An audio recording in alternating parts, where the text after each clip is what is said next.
రావణాసురుణ్ణి చంపడానికి అందరూ వానర సైన్యం ముందుకు వచ్చిందా లేదా? రావుడు దేవుడు అవునా కాదా?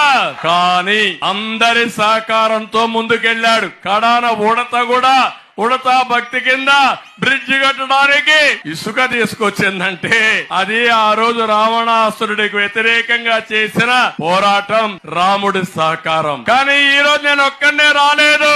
కేంద్రంలో ఉండే ఎన్డీఏ ప్రభుత్వం, రాష్ట్రంలో ఉండే జన సైనికులు, తెలుగుదేశం పార్టీ వీరాభిమానులు అందరూ ఇక్కడ ఉన్నారు. జగన్మోహన్ రెడ్డి అంటున్నాడు అందరూ ఉన్నారు, నేను ఒంటరి వాడినని. కాదు, అతను శవాలతో వస్తున్నాడు, నేను నాయకులతో మీ ముందుకు వస్తున్నా. ఆయన శవ రాజకీయాలు చేయడానికి వస్తున్నాడు. నేను మీ సమస్యలు పరిష్కారం చేసి నీకు ఒక నూతనమైన భవిష్యత్తు, ఉజ్వలమైన భవిష్యత్తు కలగజేయాలని వస్తున్నానని చెప్పి కూడా నేను మీకు తెలియజేస్తున్నా.